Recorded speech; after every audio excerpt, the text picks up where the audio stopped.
There are three key reasons why businesses should concern themselves with human rights. The first reason is because it's the right thing to do. Businesses have an impact on human rights. Down their supply chain, the labour that they employ, the suppliers that they use, has an impact on human rights. Businesses need to consider human rights because it's just the right thing to do. And it's the common language, the accepted language globally of how we expect people to behave, how we expect companies to behave, how we expect institutions to behave. Businesses need to consider human rights because it has an impact on their bottom line. There's an increasing number of studies that shows that the way in which business engages with human rights issues has a material impact on their profitability. So for example, whether that's a mining company that's engaging with indigenous people in order to negotiate access to minerals underground on land that they traditionally have occupied, whether it's garment manufacturers working in supply chains of big textile and retail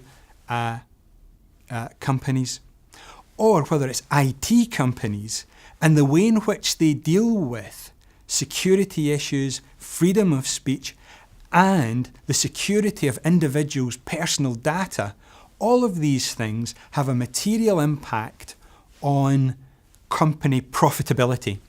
The third reason why businesses need to be interested and consider human rights is because their key stakeholders are interested and want them to consider human rights.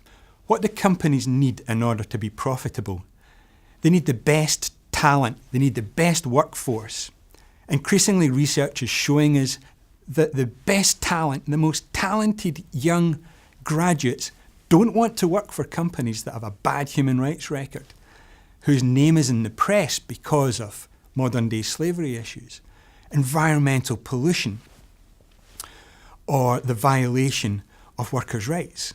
They don't want to work with these types of companies. Companies also need consumers to buy their products. Increasingly, research is showing us that consumers don't want to buy from companies that have got poor human rights records. Now, the third thing that companies need in order to be profitable is access to resources, access to capital or access to debt financing. Now, increasingly, the market, investors are asking businesses, what's their policy on human rights? What's their policy on modern day slavery? The large pension funds screen out companies from their portfolios that do not have a credible answer to the question, what's your human rights risks?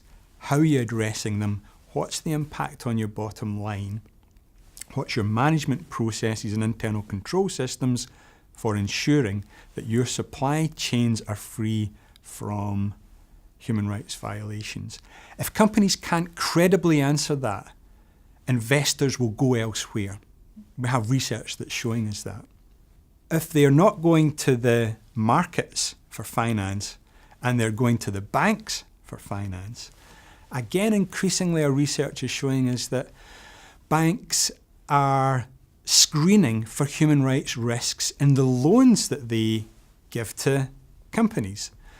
So if you can't convince a debt financer, a bank, that you're seriously engaging and thinking about human rights, then you're potentially not going to be given the debt financing that you need to be able to develop your business. So for all of these reasons, for reasons that are material to business success, for reasons that are just plain good, ethical, moral, common sense, business needs to be engaged with the human rights agenda.